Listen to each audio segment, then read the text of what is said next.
What's going on, Sofi investors? Welcome back to the channel. If you hear a little crazy noise in the background, I'm sorry. They're literally blowing up a building right next door. I'm really excited to talk to you guys about Sofi earnings today. I'm not going to be like all those other channels that make you listen to an hour of the earnings call along with them. I'm going to give you the highlights from Anthony Noto, all the stuff that I think is important for you to know as Sofi investors. Let's get into it. If you take a look at the screen, what I did was I took the transcript from the earnings report and highlighted all the important parts.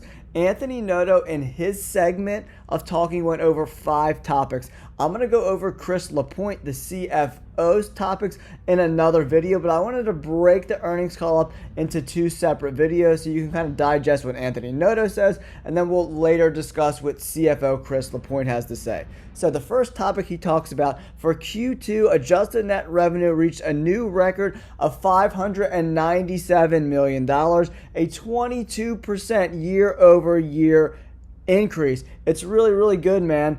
The numbers were very solid. Unfortunately, the stock price did not reflect how good the earnings was.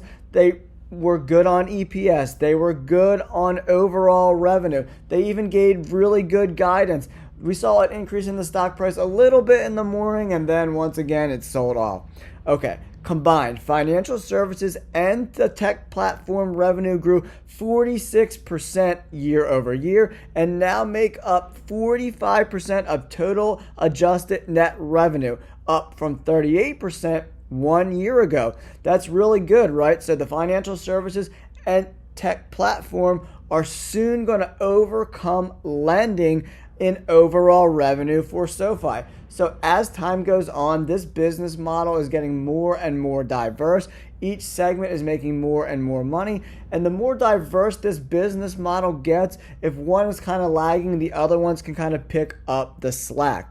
Lending now stands at just 57% of adjusted net revenue compared to 99% of the revenue for Sofi when Anthony Noto joined 7 years ago, and more than 70% just 2 years ago. So you're really seeing the progress of the financial services segment and the tech platform. All right, let's move on. EBITDA grew 80% year over year to $138 million, which is great. We recorded our 3rd consecutive quarter of GAAP profitability with $17 million in GAAP net income versus a loss of $40 million in Q2 of 2023. So, that's a $57 million swing, guys. They went from losing $40 million to making $17 $57 million swing. That's great improvement. And it says credit performances was better than expected as cumulative fair value adjustments from delinquent loans peaked back in March, along with delinquencies on an absolute and percentage basis. All right, now let's turn to lending a little bit, guys. In home loans, we can now close our home equity products instead of brokering them out. That pretty much means the home loan segment is going to be more profitable. This dramatically increases our potential for revenue per loan. Not only revenue, but overall profits when they originate these home loans. Anthony Noto goes on to say our loan sales continue to scale at an attractive execution levels with an increasingly diversified set of buyers, with $1.6 billion in total sales this quarter and $4.7 billion in the trailing 3 months. Now we're going to talk about the financial services segment. Sofi reported record segment revenue of $176 million, up 80% from $98 million in the year ago quarter. Importantly, this drove contribution profit of $55 million compared to a loss of $4 million 1 year ago.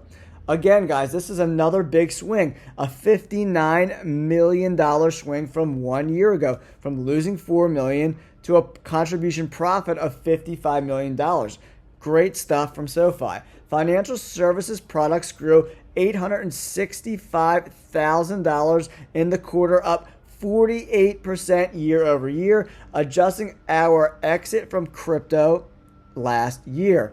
It is unfortunate that they exited from crypto right before this monster bull run. They left a lot of money on the table. But because they're now a bank and have that bank charter, the regulations are a little different than companies like Robinhood, so they had to exit the crypto space. Revenue per product grew 8% quarter over quarter and 29% year over year. The financial services products are doing really well. They're not growing at an exponential rate, but you can see by the numbers I just read to you guys, it's going in the right direction. Now, let's talk about SoFi Money. It says they achieved new records this quarter as ending deposits totaled $23 billion, with consumer deposits up $2.2 billion from the previous quarter, guys.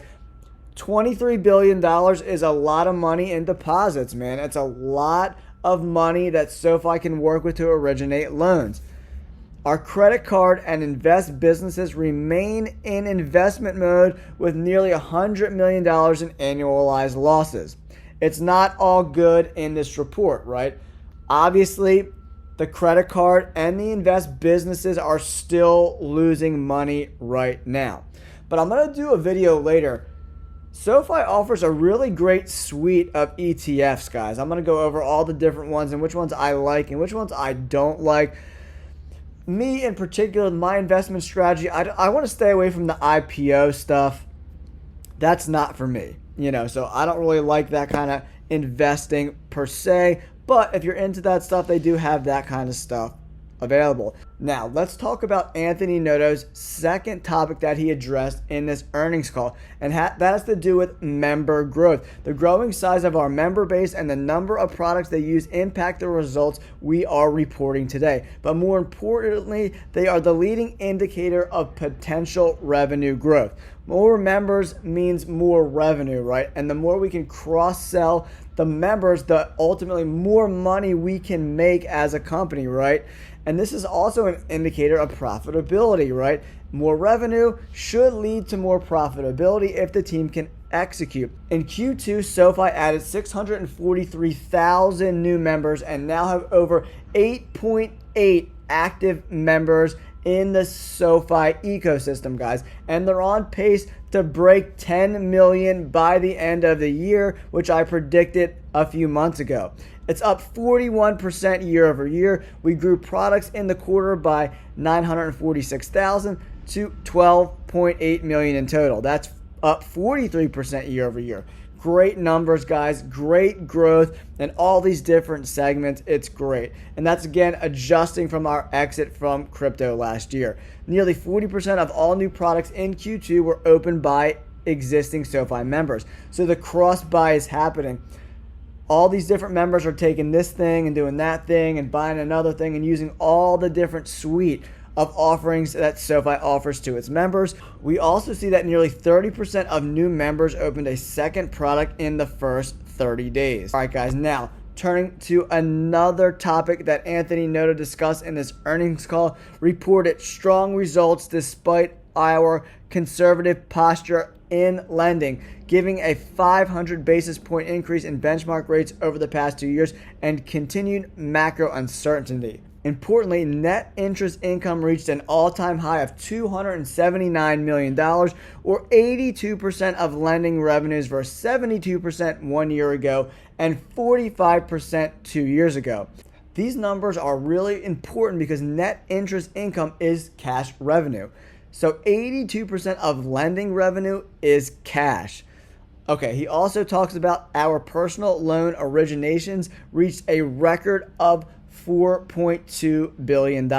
So even though they're being conservative with their lending in this crazy high interest rate environment, they're continuing to break their own records. That's really important to note because with the restrictions they're putting on themselves, because they don't want to be caught in a interest rate environment where they're either decreasing too fast or increasing too fast where people can't pay back their loans. They're being pretty conservative, but they're still making good money with lending. The next thing he talks about is overall growth. We've doubled our member base and number of products in the past 2 years, and Q2 was the 20th consecutive quarter of greater than 30% growth. Our growth in members and products will drive our financial growth for years to come and is the basis for our 3-year financial outlook shared at the end of 2023. 20 consecutive quarters of greater than 30% growth, guys. I mean, that's insane. That is absolutely crazy. 5 years of consecutive growth. It's very, very impressive with what Anthony Noto and his team are doing, guys. Really, really, really cool stuff. All right, now let's talk about home loans a little bit.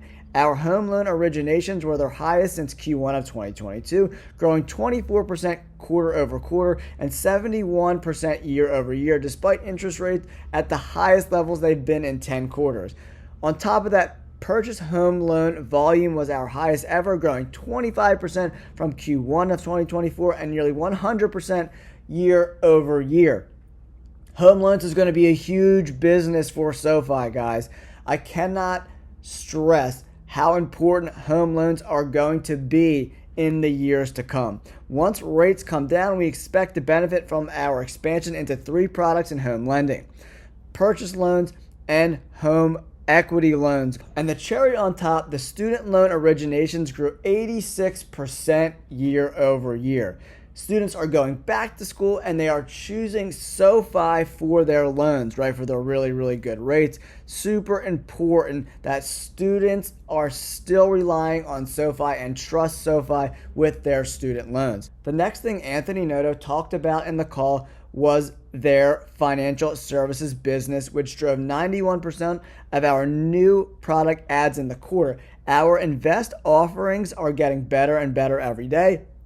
He says, in fact, I don't know of any other self-directed products that offers alternative assets like private credit, private real estate, and private venture investing side by side with fractional shares, robo-funds, ETFs, and IPOs. I love their ETFs. I will discuss them for you guys in a later video. Our innovations over the last year are starting to accelerate results, driving a 58% year-over-year increase in assets under management in our invest business in Q2, and this was driven largely by net flows. So that means people are investing in these ETFs and the private credit and the private real estate and private venture investing. Really, really cool. And his 5th and final topic, the tech platform segment, is making good progress on its journey to become not only the AWS of fintech, but of financial services more broadly. We recorded segment revenue of $95 million, up 9% year over year. Not crazy high, but it's something. And contributions profit of $31 million, up 82% year over year at a 33% margins. That's the numbers we're talking about. Contribution profits of $31 million, 82% increase with a 33% margin. Those are great numbers. This represents our 4th consecutive quarter of an over 30% margin. SoFi Money, they launched Zelle. That's really awesome. It's a peer-to-peer transfer of funds. I love Zelle. That's a great addition to SoFi Money. 3 million members have signed up for SoFi's broad-based rewards program, which is great. I'm a SoFi credit card member. And I also use SoFi Plus because I have direct deposit. He talks about SoFi Plus a little bit and their high APY at 4.6%. And they also are intending to test the new subscription-based SoFi Plus later this year, which is really cool. And the last, but certainly not least, they are beginning to test 2 new credit cards to better serve our members' needs. 1 card for cashback rewards for everyday high spending categories, and 1 for members who need a no-frills card with no surprise fees. Overall, guys, I'm very impressed with this quarter. Unfortunately, the stock price is not going up, which is a little disappointing. I was hoping we would go into the 8 and 850 range, but that seems to not be the case. We'll see how the rest of the week plays out. If you have any questions, make sure you let me know in the comments below. I appreciate you guys tuning in. Don't forget to like and subscribe. Peace!